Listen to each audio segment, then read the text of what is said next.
Welcome, everybody, to this week's GES seminar.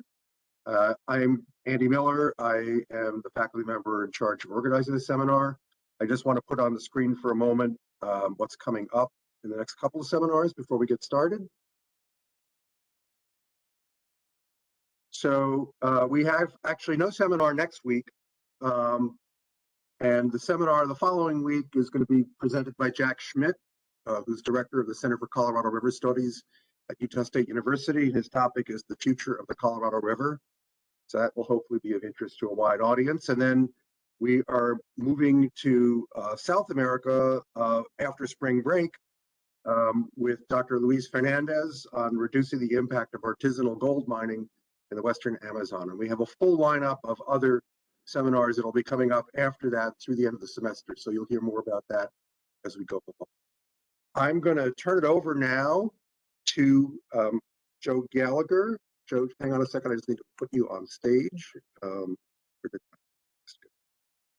going to put you on stage so you can go ahead and introduce our speaker. Take it away. Excellent. Yeah. So this week, we welcome Dr. Patrick Bigger, who is Research Director of the Climate and Community Project, presenting some work co-authored with Dr. Olufemi Taiwo, who cannot be here this week, unfortunately, called Debt Justice for Climate Reparations. So Patrick researches how capitalism tries to manage its socio-ecological contradictions by making nature investable or governable in new ways. He has written on carbon markets, green bonds, for-profit diversity conservation, and multilateral development bank programs to explain the operations of state finance for decarbonation, climate adaptation, and landscape restoration. Formerly based at Lancaster University in the UK, he is currently the research director at the Climate Community Project, and Dr. Bigger completed his BA in geography at the University of Arizona and his MA and PhD in geography at the University of Kentucky. Take it away, I guess, Patrick. Thanks, Joe.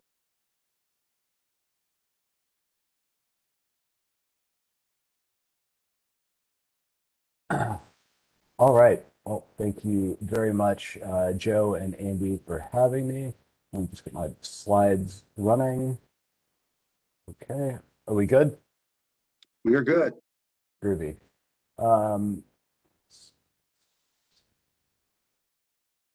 Right. So thank you all again for having me. And it's cool to be part of such an eclectic and interesting looking lineup. I might have to pop in for those next couple of seminars. They look awesome. But maybe something a little bit different from me today. Again, my name's Patrick Bigger. I work at the Climate and Community Project, which is a new think tank where we're trying to design the policies and provide movement research support for the decade of the Green New Deal with an explicit focus on racial justice. And this paper is based on a report that we've got coming out in about 6 weeks that I co-authored with my colleague Olufemi Taiwo at Georgetown University that is part of our project on the global Green New Deal. So that's the kind of institutional context that I'm coming from. So the talk today is titled Debt Justice for Climate Reparations. I want to give a shout to our research partners on this project. In all of our research, we include frontline organizations to make sure that we are boosting their demands and accurately representing their perspective. So we really appreciate the time of Third World Network, INOSAR, the International Network of Scholars and Activists for African Reparations, and 350.org Africa. That's not to say that they necessarily endorse everything that I'm going to say, but I do want to recognize them for contributing their perspective to this report and this presentation.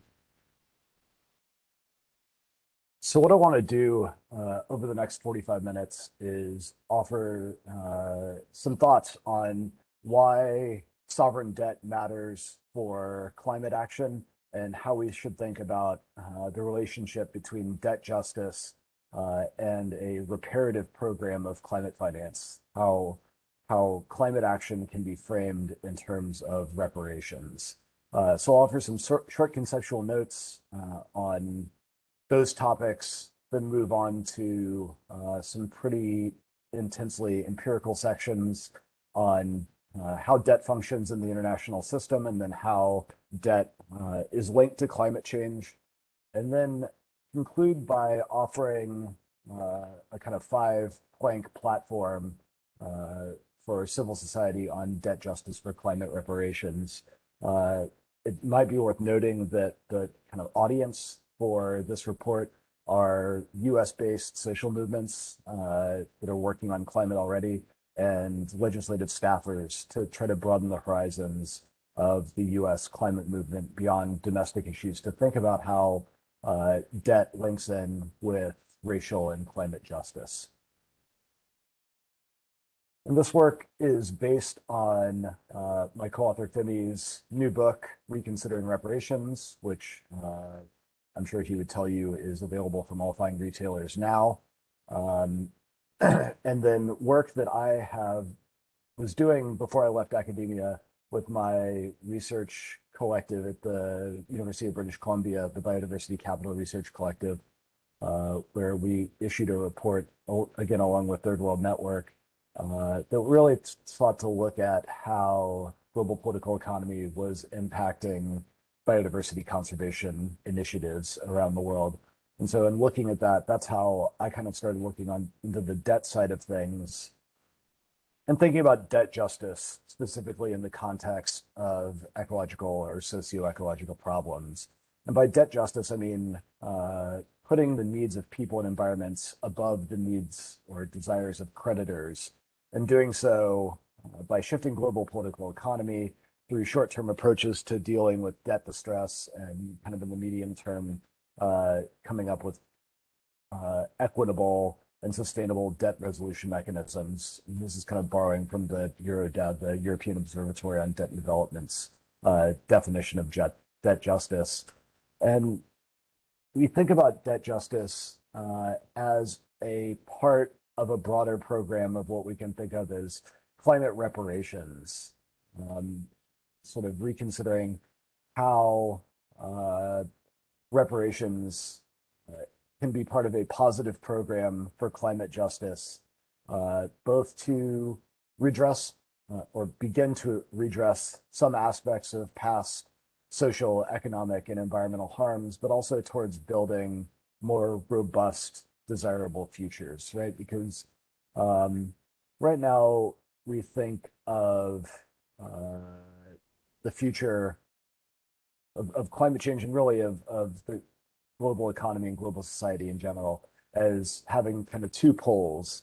And one of them is the path that was described in the Ipcc assessment report that came out earlier this week, which I would characterize as ongoing climate colonialism, or even the path to eco-apartheid, where the global north basically turns itself into a socio-ecological fortress. And which is not to say that there won't be detrimental and segregated poor outcomes within the global north itself, but really segregating a lot of the worst outcomes to the global south, and then restricting movement, restricting financial flows, all of the things that go along with that word apartheid. And so the alternative to that, we think, is climate reparations as part of a truly global Green New Deal. And we're not the first, I don't think, to make this claim. Climate reparations as a term was coined by Maxime Burkett in 2009. And now we've seen a big flurry of thinkers working with this idea of climate reparations, especially since the beginning of the pandemic, which really kicked off a new global South debt crisis. And so thinking on climate reparations has been linked to debt almost since the beginning, and certainly over the last couple of years, scholars like Keston Perry and Patrick Bond, and then activists have also been pushing this idea both at COP26 and beyond. And so we'll come back to what climate reparations might contain later, but the point is that we take a sort of constructivist view of climate reparations, that climate reparations should be world-making, not purely backward-looking or in terms of recompense, but in terms of the kinds of futures that they offer in opposition to the path that we're on now. So just a couple of real quick sentences here on our political economic approach to thinking about debt.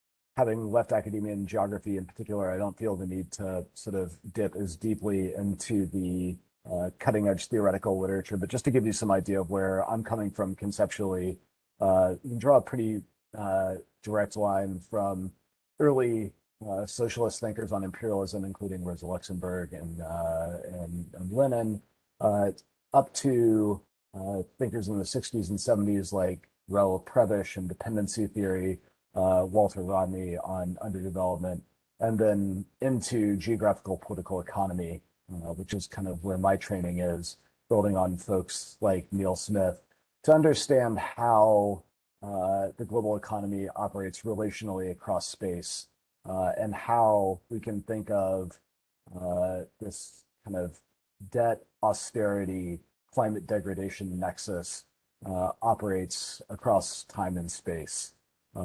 Basically, why some places become vulnerable and become indebted while other places are creditors that are less climatically vulnerable.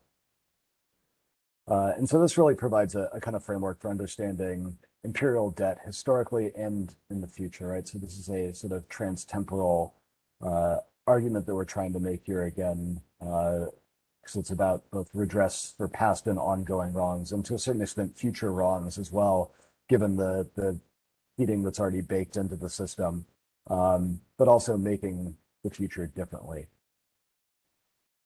And so we situate the current debt crisis that I'll explain here in a little bit, and the climate crisis as well, as part of a long trajectory that goes back, we can really think about it as a direct result of a particular path of the Industrial Revolution, which was itself, of course, formatted by colonialism and then imperialism, which means that the global political systems that we have to deal with, the economy now, are largely inherited from these previous world orders, with all the kind of depredations that were involved with those.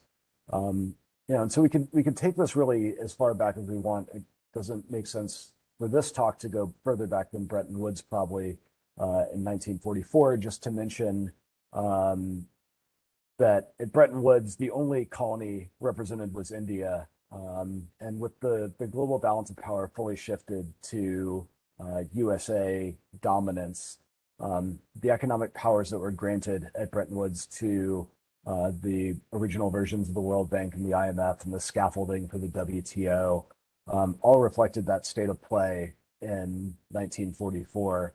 Not really anticipating decolonization or some level of global South industrialization and deindustrialization, all of the sort of shifts that we've seen in global political economy over the last 70 years. But the point is to say that these systems that we have now for contending with big global challenges were built into this global economic rules-based order predicated on $1, one vote, dominated by Allied victors in World War II. And to relate this kind of thing to the climate crisis probably would have been pretty controversial, at least outside of the circles that I run in, even up to a couple of years ago. But it's becoming increasingly accepted that this kind of these kinds of political economic relationships are really important for understanding what's going on with climate change and our capacity to adapt to it. So this is from the Ipcc report that came out on Monday that said vulnerabilities of ecosystems and people to climate change differ substantially among and within regions, driven by patterns of intersecting socioeconomic development, unsustainable ocean and land use, inequity, marginalization, historical and ongoing patterns of inequity, such as colonialism and governance.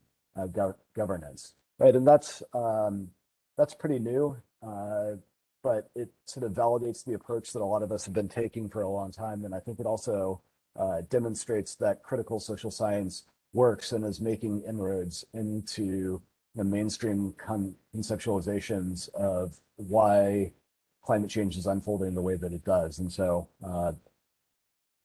good work. Let's keep it up and see if we can, what else we can push into the mainstream of this topic.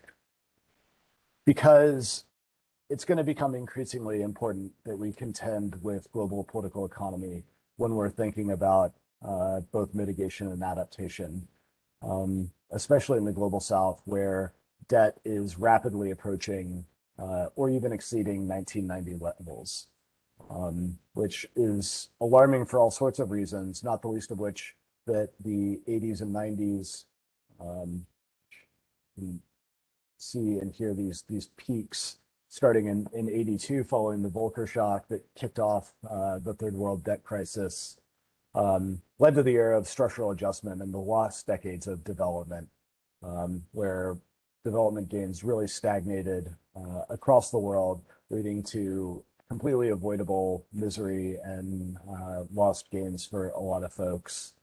And even though there have been some development gains in the 2000s, those have mostly accrued to East Asia, and the absolute number of poverty has actually risen. So even though debt came down for a little while in the 2000s, those gains were not evenly distributed.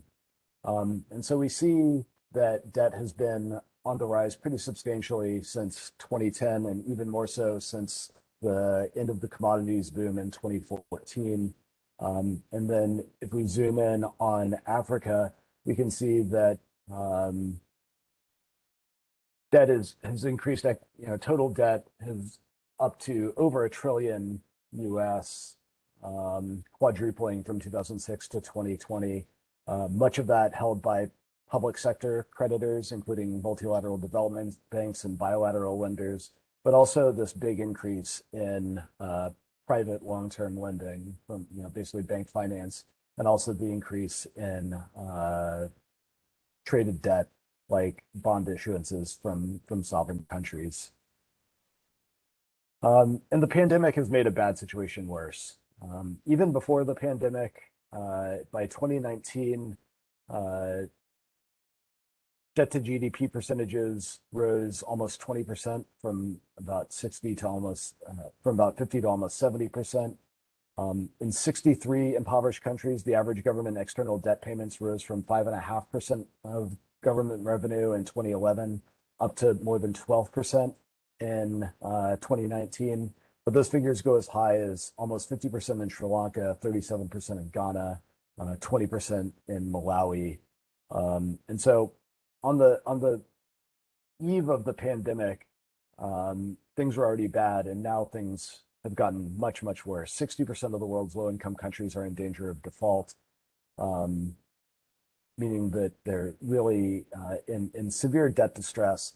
And beyond that, when they are in this kind of debt distress, they tend to prioritize paying creditors just to keep the lights on, which means that every dollar spent servicing debt, and it doesn't matter if it's to the World Bank, to a private bondholder, or to a Chinese state-backed development bank, that's a dollar not spent on public health, on clean energy, on improved sanitation, or any of the other kind of myriad public services that communities need that are increasingly going to need as ecological conditions continue to deteriorate.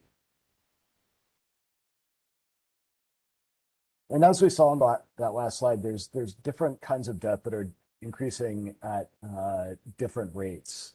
So this is a table that shows you the debt holders of the 20 most vulnerable countries according to the Indie Game Vulnerability Index from Notre Dame, with a highlight showing you what percentage of that debt is public, which is important because public debt is, in a lot of ways, a lot easier to deal with than private debt. So you can see that in many of the most vulnerable countries on Earth have effectively zero private debt and all public debt. And even in the most privately indebted case, the Solomon Islands, that's a pretty small number that's owed to private creditors as an absolute number.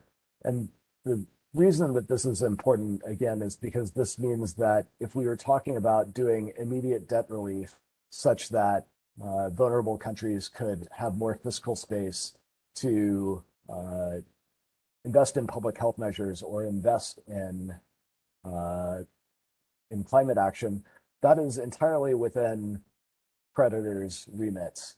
And really, we're not looking at a huge sum of money in the grand scheme of things. In these 20 most vulnerable countries, public debt is about $81 billion, which sounds like a lot, but when we get into comparisons later, this is actually a very manageable figure.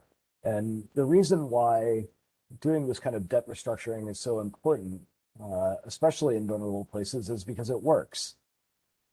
We have precedents for this. At the end of the so-called third world debt crisis, what really brought it to a halt was, well, there was a number of things, but one of them was HIPC, the Heavily Indebted Poor Countries Initiative, that was drafted by a club of creditor countries and used to forgive or significantly reduce debts in 36 of the most indebted, poorest countries on earth. It wasn't perfect. There's a lot of problems with it, but we do see that from 2001 to 2012, debt service as a percentage of GDP decreased by about half, while spending by those same governments for poverty reduction grew by almost 3% of GDP, making a significant impact in people's lives. And so we can see that debt restructuring works. It's not debt justice per se, but taking debt off the books can lead to positive outcomes, but it doesn't happen on its own, right?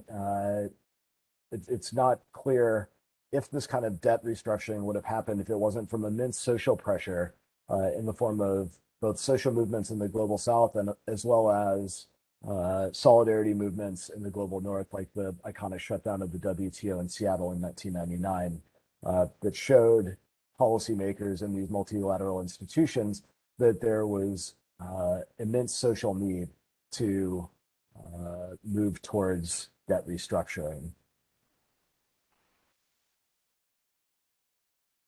So just to ground this set of processes a little bit, we can look at a case that's still playing out in Ecuador, because this kind of progressive debt restructuring, like HIPC, isn't what most of the world is getting right now under the under pandemic conditions. Instead, we're getting this kind of debt austerity vulnerability nexus all over again.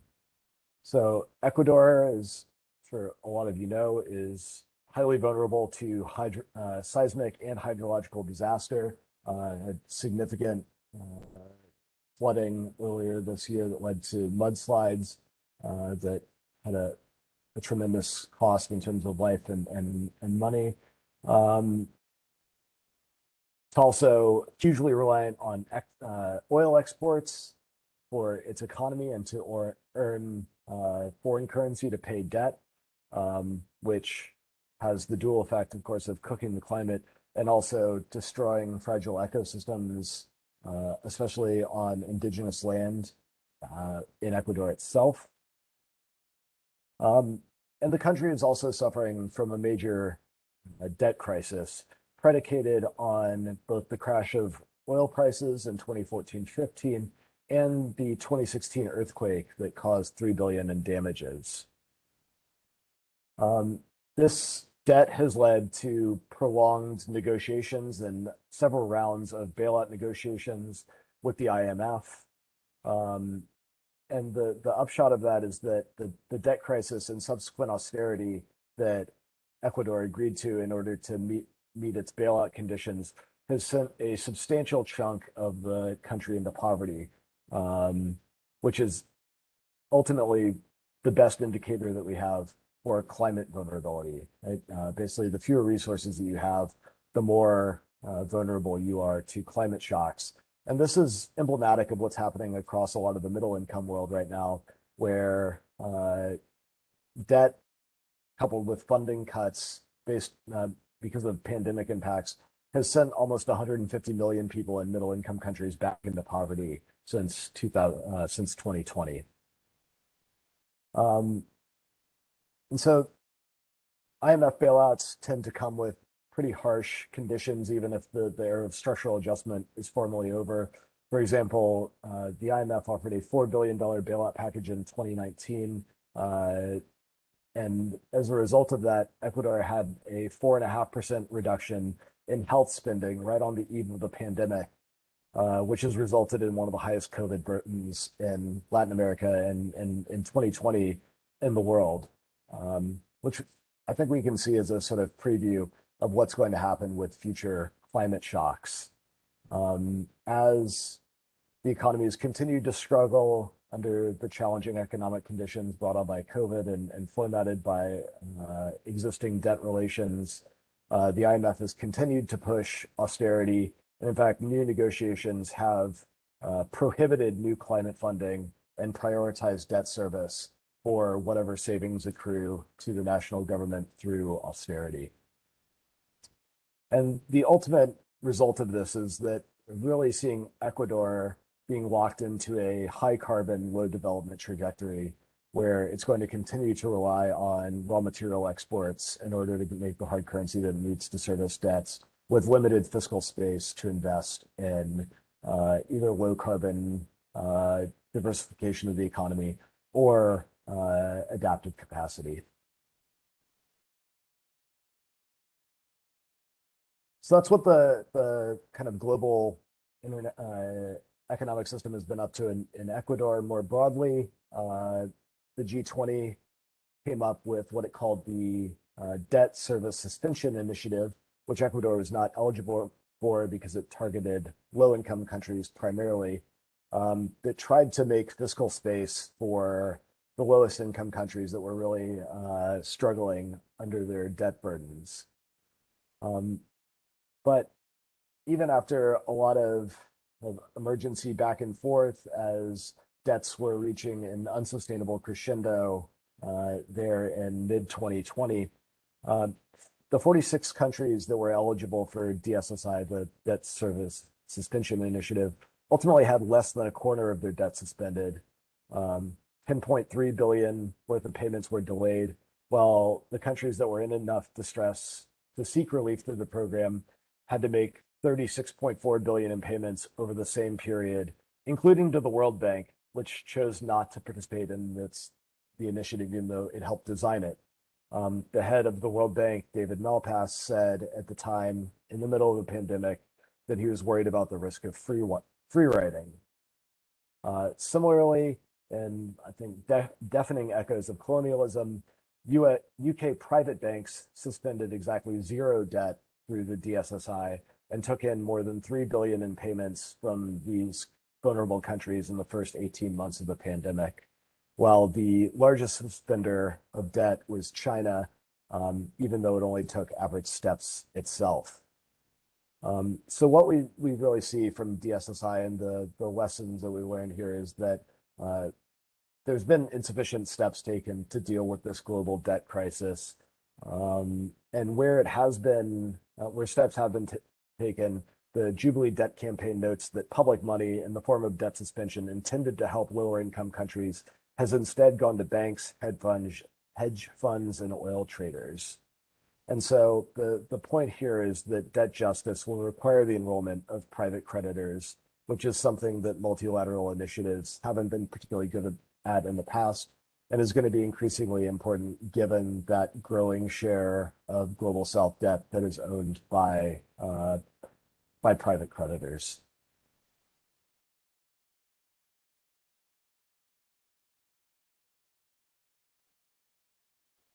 So that's the sort of state of play on financial debt as it's, or debt more generally as it's conventionally described. But all this focus on financial debt often obscures other ways of thinking about who owes what to whom. And so we build on this idea of ecological debt that Acción Ecológica, an Ecuadorian NGO, defines as the debt accumulated by the northern industrial countries towards third world countries on account of resource plundering, environmental damage, and the free occupation of environmental space to deposit wastes, I would add, including the atmosphere.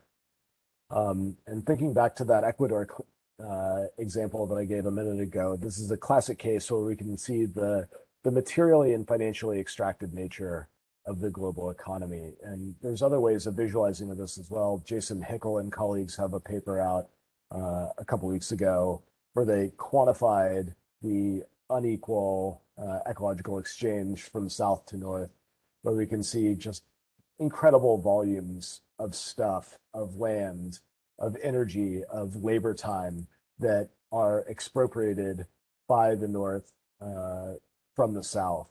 And really, we can see that in a simpler form in this cartoon, where we see just the amount of resources that are continue to be used from the south in order to facilitate the kinds of economies that we've grown used to in the global north.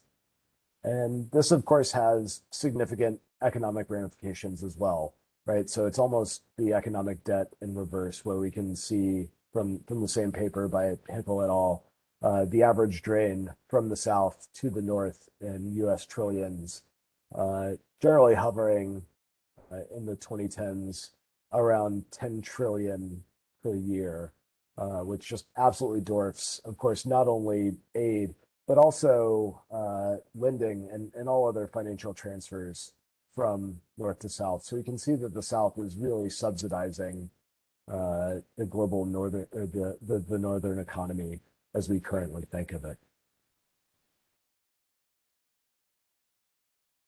And so in light of all of these manifold issues and kind of with debt in the global economy, we see a renewed round of intense social movement mobilization against these debt relations. And so I think that we're seeing a push similar to the late 90s, starting up as this new debt crisis mounts from some of the organizations who we've worked with in this report, but also other names that might be familiar, like the Jubilee Debt Campaign or the Committee to Abolish Illegitimate Debt. And what we are trying to do with this report, again, is bring this perspective to US climate movements to see how this is such a pressing issue if we're going to achieve climate justice globally. And that renewed civil society movement on debt is absolutely critical if we're going to avoid climate apartheid. So drawing on figures that were collated by Jubilee Debt, you can see in this chart that debt service in the global south, or sorry, not in the global south in general, in just low income countries, was almost $30 billion in 2021. So in the midst of a pandemic, while climate adaptation figures barely reached 5 billion. And so if we want to seriously contend with climate change and with adapting to the changes that we're already seeing, those bars effectively need to be flipped at a minimum, and probably even more than that. Let's skip over that second one. That's just to say that we are already anticipating pretty serious economic shocks as a result of climate change. And even more perversely, we see that climate vulnerability is already raising the cost of debt for the most vulnerable countries. So this is drawing on work by Uli Volz and colleagues like Kevin Gallagher at the GDP Center at Boston University, who've done a lot of work in quantifying the financial cost of being climatically vulnerable. And so based on this work that they did, they show how the 48 countries of the V20, which are a group of climatically vulnerable countries that are forming a negotiating bloc around shared interests. These 48 countries already pay about 1.2% more for debt than they would otherwise be expected for borrowing as a result of climate vulnerability. So we see how this becomes a sort of recursive problem, right? If you're a vulnerable country, you pay more to borrow money in order to have any kind of climate action. And then your ambition for climate action is limited by your cost of capital, which makes you more vulnerable and thus raises borrowing costs even further. And so we can see how the excess interest costs paid by these countries for the next 2 years continue to escalate up to, as much as 14 billion in extra interest costs for this group of countries that might otherwise be spent on climate action that they desperately need to undertake. And just to say that the sums from 2016, I think, forward represent a cumulative about $82 billion outflow from South to creditors, which matches almost exactly the average annual climate finance that the global North manages to mobilize for the entire global South. So we're seeing that just interest payments are eating up what constitutes climate finance coming from the North.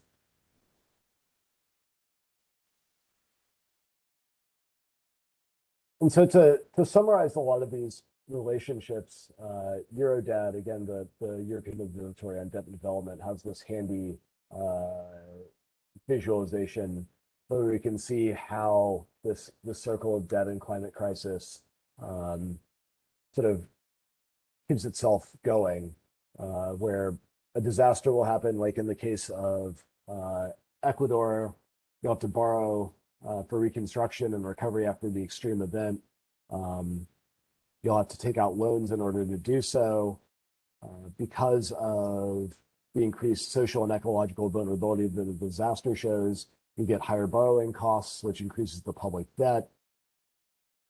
Which can lead to debt distress, which in turn leads to higher borrowing costs, which then means that you have to prioritize debt payment over other social and ecological priorities, reducing fiscal space for social and climate investment, which in turn leads particularly resource-producing countries to rely on the exploitation of natural resources for debt repayment, which in turn increases the impacts of the climate emergency and so on and so forth. And so really what, what we're thinking about in terms of debt justice for climate reparations is a way to break out of this cycle, an off-ramp, if you will, to this vicious circle, such that countries can get into a different kind of cycle that doesn't involve ruthless self-exploitation for the benefit of creditors, often in the global North. And so another example of this is what we see going on right now in South Africa, where Eskom, the public power utility, has debts of more than $25 billion, about a third of which came in the form of loans from the World Bank and Chinese development banks for 2 new coal-fired power plants. And so we can see in this graph here, alongside Mexico, which has Pemex, the national oil company, in a similar situation, where because they are publicly owned enterprises, their debts weigh down maybe the entire public sector spending prerogative. And so we see that they have serious liabilities as a percentage of GDP, which is really problematic, especially when this money is being spent to further exploit domestic coal reserves. And there have been huge cost overruns in building these plants, the costs of which have been passed on to power users, which we can see in this bottom graph, which of course is generally a regressive outcome as the poor pay a larger percentage of their income on utilities. The bidding and contracting of these 2 new coal-fired power plants was all under the Zuma government, which of course has big clouds of suspicion hanging over it in terms of corruption. And so campaigners like 350.org Africa have made the claim that we should understand this debt for these new fossil plants as odious, which is a kind of legal theory that debt contracted by illegitimate governments against the best interests of their people should be written off.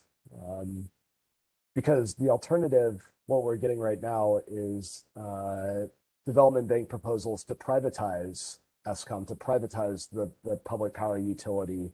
And potentially, it gets the debt off the books immediately, but it means that you give up some level of democratic control over the power sector right at the time when you really need a massive build out of renewables. And this whole situation probably could have been avoided in part if there had been more climate finance available, such that the price of renewables had come down faster instead of making it financially attractive to build new coal-fired plants in 2010. And this is emblematic of the fact that the North is failing on climate finance in general. The rich world has committed to raise $100 billion in climate finance annually by 2010, or by 2020 rather, a goal which it has never hit. And on top of that, it claims to be getting the global North as a club, claims to be getting close, but a lot of that money is actually exacerbating this exact debt crisis that we're talking about. Only 20% of climate finance was distributed as grants in 2019, with the balance in loans, and only half of those loans were concessional. So that means that 40% of what the North claims as climate finance is mobilized as commercial rate loans that are set by the market, which is the same market that's already pricing vulnerable countries' debt higher as a result of their climate vulnerability. And then on the flip side of that, of course, is that the North is also failing on decarbonization domestically, which disproportionately impacts people in the global South, as they're the ones feeling the brunt of actually existing climate change. And so there's a lot of different ways that we can visualize the result of this set of circumstances. But that's some maps that we got Alicia Sabatino in your department to make that sort of demonstrate this mirror image where took the trading economics composite credit score of every country in the world and mapped it, and we can see it alongside the adaptive capacity score. And we see this very perverse outcome where countries in the global North, the rich world primarily, have the capacity to go to international financial markets and borrow at very low rates to pay for whatever initiatives or priorities that they have, be it climatic or not, while the countries that have the greatest need have the least access to capital. And so the most vulnerable countries have the least market access and are resultantly the most constrained by the rules of the global political economic order that is locking them into a very dangerous future. And so we would propose climate reparations as an intervention to break this kind of debt climate doom spiral. Again, taking this constructivist view of reparations that's forward-looking, that's about, as my co-author Femi writes, if you're building a house, you want to know if the ground you're building it on can support the house. And climate injustice, runaway climate change, is a bad foundation for building racial justice. And so really we're talking about building a foundation through it, through debt justice, that we can start to get towards climate justice and ultimately racial justice. So it's forward-looking, but it's also, as Keston Perry writes, these kinds of climate reparations would begin the process of acknowledging the responsibility of industrialized nations to meet the obligations of paying their debts to these societies that were environmentally degraded, socially exploited, and acutely exposed to perennial climate catastrophes. And as such, we think that there's a number of steps that need to be taken as part of a moral and practical intervention, as part of a civil society platform for climate reparations. I'm not going to go into the nitty-gritty details. These can become kind of as technical as you want, but this is a kind of broad brush of what a sort of package of climate reparations might entail, especially as they revolve around debt justice. So, unsurprisingly, an initial debt jubilee, particularly for low-income and climate vulnerable countries, which, $1 trillion looks like a lot of debt when you're looking at the big pile, and especially if you are in one of these fiscally constrained countries in the global south. But if you look at it from the point of view of a US, European, British, or Japanese central banker, you say that low income debt is actually only about a ninth of the money that's been printed for qualitative easing since 2020. And then it starts to look a lot more doable. But even if you don't want to, fire up the money printing machine, the life cycle of the F-35 fighter jet, a single defense program, has cost the U.S. $1.7 trillion, which is nearly double what that cancellation for the 20 most climate vulnerable countries would cost. So this is immensely doable if we have the will to do so. On the other side of the ledger, there's an urgent need to increase public climate finance. There's just a huge amount of need, as we might expect, given the magnitude of the crisis at hand. This money could be channeled through existing channels with some level of reform, or building entirely new institutions. Keston Perry, for instance, who's written on climate reparations, has called for a global climate stabilization fund and resilience fund for loss and damage in formerly colonized countries, which is going to be critical because we can see in this example on the right, just in Grenada, what the public debt to GDP ratio does if climate action is debt financed or if it's financed through grant funding. Right? And we can see this, 10-15% spread here, which would increase interest payments and reduce the amount of ambition that they've got, that they're able to have for climate adaptation. Just real briefly, because this does get a little bit wonky, this is Barbadian Prime Minister Liam Motley, who spoke at COP26 on the need to scale up and redistribute special drawing rights, which are effectively an IMF currency that are convertible between member countries. They're currently distributed based on countries' contributions to the IMF. So again, repeating this $1, one vote global system that is just completely irrational because the US and other rich countries will never touch their special drawing rights. It would be a sign of real economic weakness. Whereas the countries that could actually use these and really benefit from having access, like the lowest income countries in the world, got just 1.4% of the most recent distribution of special drawing rights. And so what we need is a new distribution that allocates based on needs and past harms. That could be either administered by the IMF or by existing funds like the Green Climate Fund. And so all of this would do is make debt service a lot easier and open up fiscal space for countries to really get creative with their climate actions.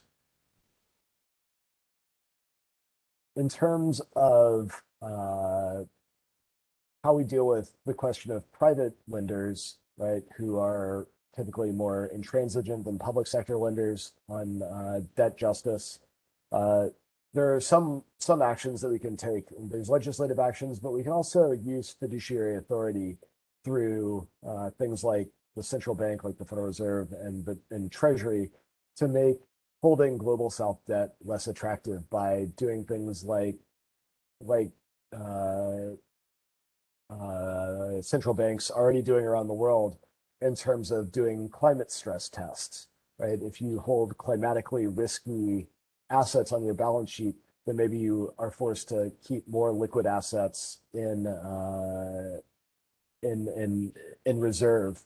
And the same could be done with risky, climatically exposed global South sovereign debt in a way that it makes it less attractive to hold and encourages these private sector lenders to sell off their stakes to the global north that can then be done, that can then cancel that debt. And then finally, this is a little bit more speculative, but as you can see in this map, there are an increasing number of court cases being brought against fossil fuel firms, against governments, against all manner of actors for the harms that are being done by the climate crisis, including a very promising one by the city of Baltimore that just got kicked back to state court. That's very exciting.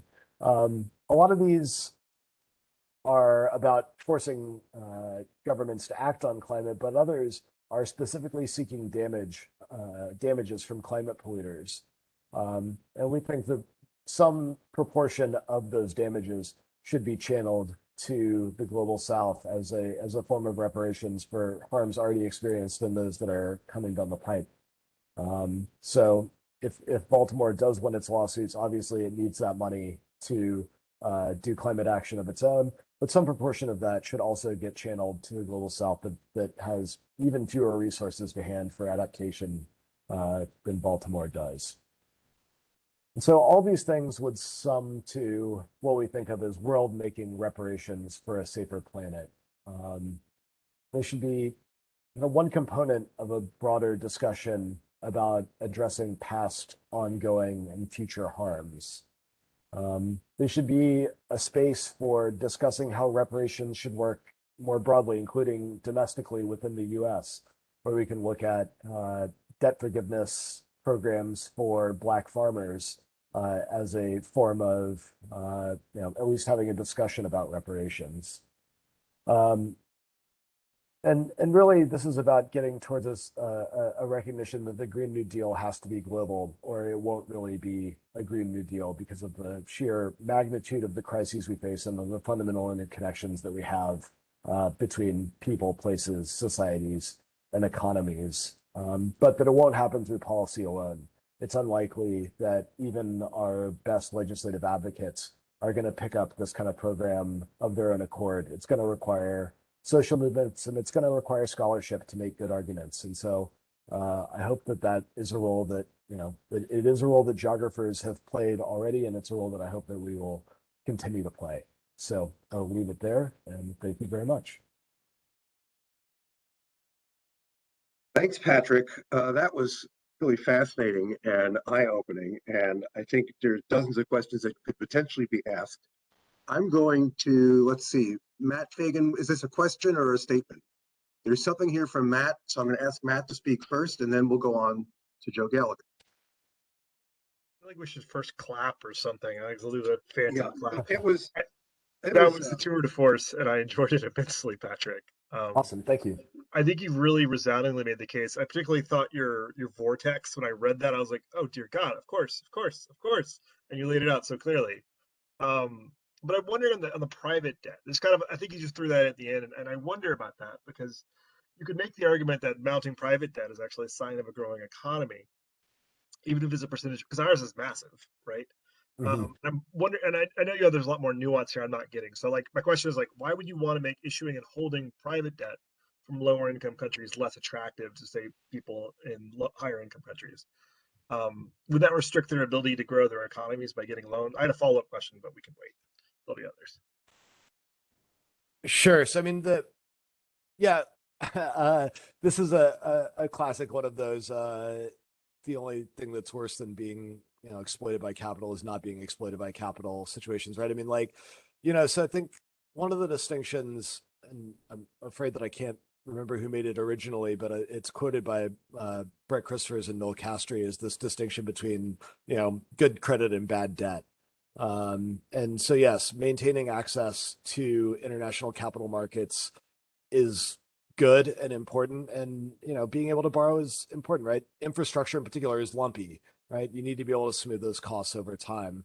But when it becomes less flexible as a larger component of sovereign debt, then it becomes really problematic, and you get into situations like the Argentine debt crisis of the 90s is still barely resolved, with vulture funds circling and really trying to pry out every last sovereign asset they can, even as other creditors were willing to take haircuts or reduce, accept reduced payments or have interest holidays, these kinds of things, right? And so it's really about the quality of the creditor as much as it is about the absolute amount. And so really facilitating a situation where you can get all private creditors on board to make an agreement rather than have these kind of rogue vulture funds that are going to suck every last penny they can out of these countries that are already hurting. That makes sense. Thank you. Yeah, thank you. Thanks. Joe, did you want to say something? You've got a long comment here. Oh, yeah, for sure. I kind of have like a meta question. Um, you mentioned the IPCC report that came out this week, which like was greeted by the usual despair and hopelessness on social media and in news outlets. And, you know, in my view, like figures like degrees of warming and stuff are so abstract and squishy that they can hinder collective action. And maybe there's some like scientists and ecologists in the room that would disagree, but and I think your analysis here presents, you know, an alternative analysis that's not super rosy and hopeful, but at least presents to me like a more clear, direct material path to repairing climate and social relations at a global scale. So I'm wondering, like, how important, you know, is, you know, offering an alternative to these like despairing IPCC reports in your organization's view, and like, what do you guys see, you know, an important part of your work as kind of, you know, countering these reports or complementing them in some way, offering an alternative? And then if that's the case, how are you planning to kind of get your message out there so Guardian op-ed columnists can be focusing on this instead of, you know, the usual like moaning and groaning and despair?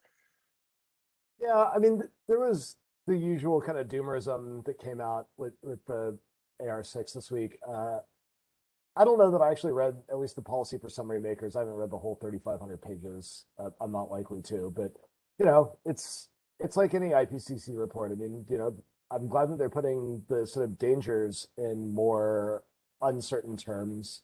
But there are pathways, right? There are the what is the acronym we use? SSPs, uh, whatever pathways, right? That there are better and worse versions of the future available, and it's up to us. I mean, I think that this is the political strategy that we have at Climate and Community Project, and that you know, I think a lot of other folks are getting on board with is that, you know, the left has not done a very good job about, you know, creating imaginaries of what the future could be, right? It's been over the last 40 years largely a kind of rearguard action trying to fight against the depredations of the other side.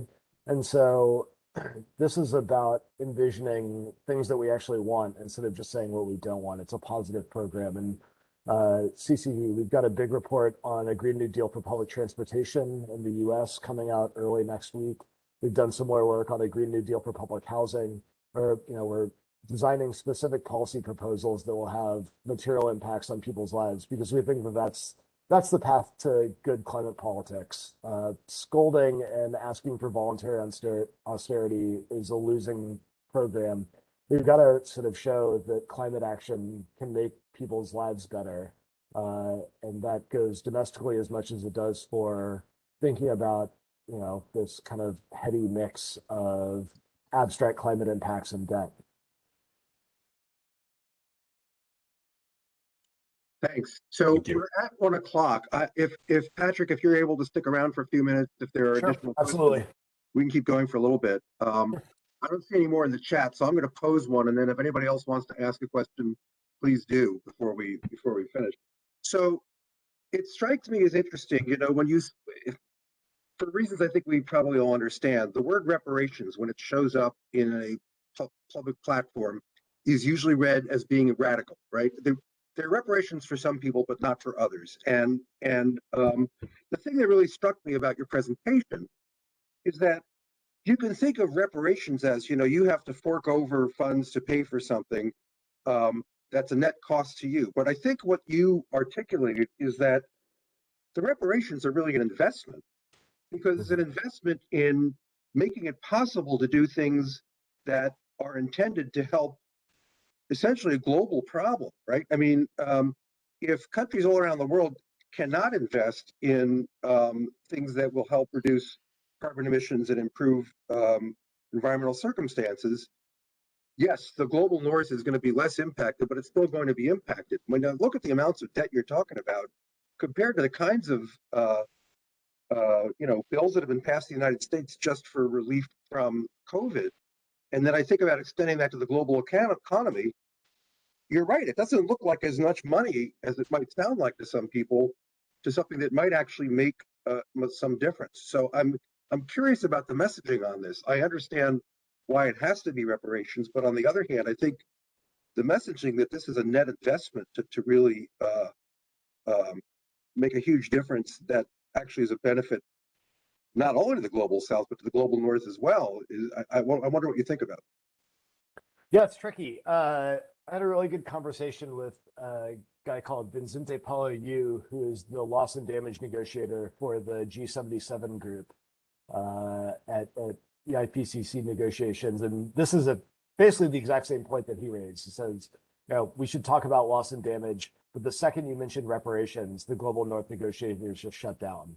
And so I think it's really about picking your venue and picking your audience. And so, if we can bring this to U.S. climate social movements, I think that it's a valuable conversation to have. I think that, it probably starts to become stripped out when we talk about embedding it in U.S. foreign policy specifically.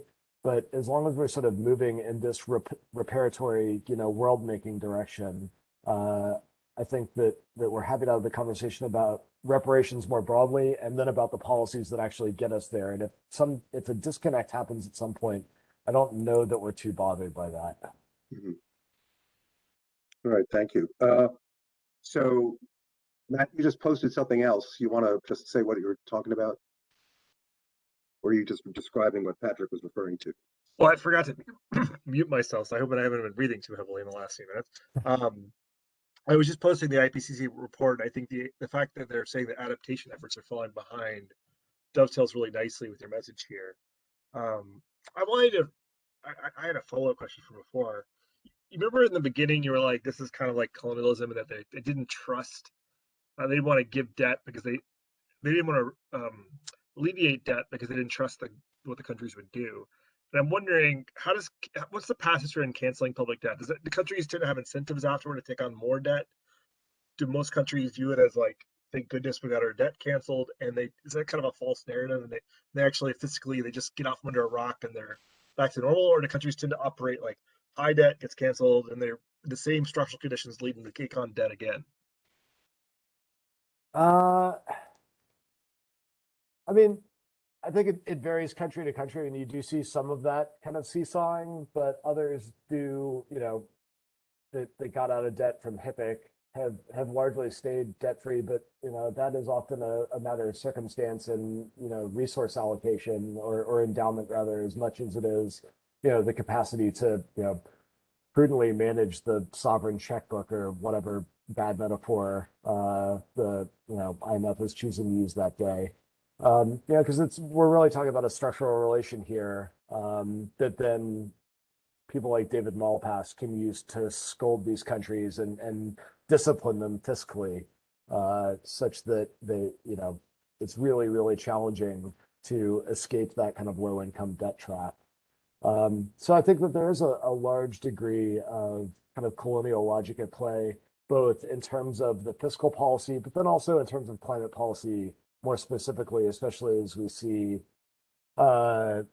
these manifold net zero promises from both governments and global north corporates that are going to require tremendous amounts of global south land to, be carbon offsetting or whatever, right? Where we're going to go from this sort of colonialism within the abstract space of finance to the physical consolidation of land around compensating for the atmospheric space that the North is already taking up.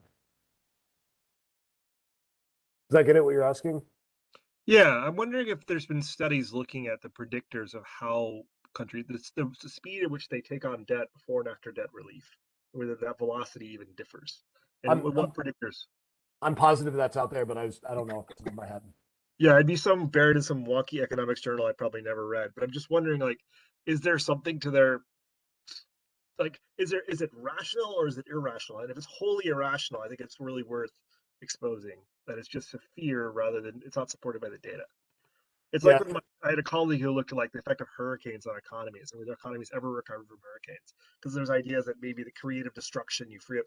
And the answer was no. There's no recovery. It hits you, you never recover. And is kind of fascinating. You know, there weren't any studies like that. You know, 5 years ago, it was pretty new.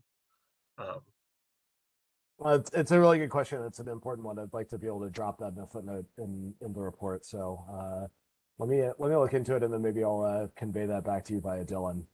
Cool, awesome. Thanks, Patrick. Thanks. I think we're going to let Dylan raise the last question, and it was really a broader question about the Climate and Community Project. But Dylan, why don't you go ahead and unmute and say what you would say about what you wrote in the chat? Yeah, thanks for your presentation, Patrick. As always, it's awesome. I was actually curious if you could talk a little bit more about the Community and Climate Project, specifically for our graduate students. Like, where did it come from? Where do you see it in your new role? Where do you see it going? And how might like our grad students connect with the CCP or the other organizations that you work with? Yeah, totally. I meant to kind of introduce us a little bit more in depth at the beginning, but thank you for the opportunity to come back to it. So CCP is a think tank that's about 1.5 years old. It started as a research cluster at the University of Pennsylvania that kind of began to grow and then subsequently got spun out once we outgrew a university setting. And so our structure is a pretty diffuse horizontal one. We've got 3 staff members at CCP itself, but then we've got a group of, I think, 36 member academics at universities all over the US who we can kind of tap to work on specific projects.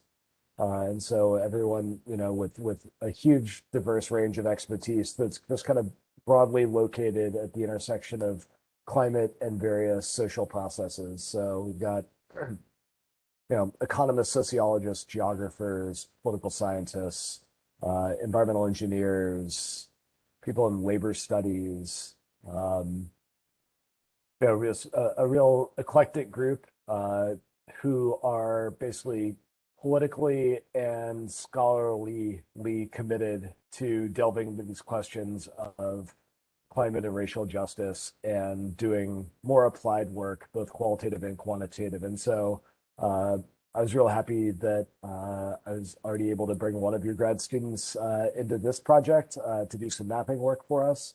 But I think there she is. Yeah, good work. You know, and so I think as our work evolves, we will have more and more space to engage both, you know, with grad students on one-off projects, but also maybe in terms of, you know, research assistantships and this kind of stuff as, you know, all contingent on our success in raising foundation funding, which if any of y'all ever want to have a conversation about the difference between writing an NSF grant and going and asking the Hewlett Foundation for money, I'd be happy to tell you, because it is wild if you're used to writing for academic funders. So it's very different. I mean, I do a lot of the same thing in my job that I did as an academic. My research is largely unchanged, but the way that I do it and to what end has changed dramatically. And this is something that I think we're trying to help facilitate amongst basically heterodox economic and social theorists who are concerned with climate change, really kind of getting everybody moving in the same direction and working to building a, you know, effectively a common sense narrative about public investment for Green New Deal.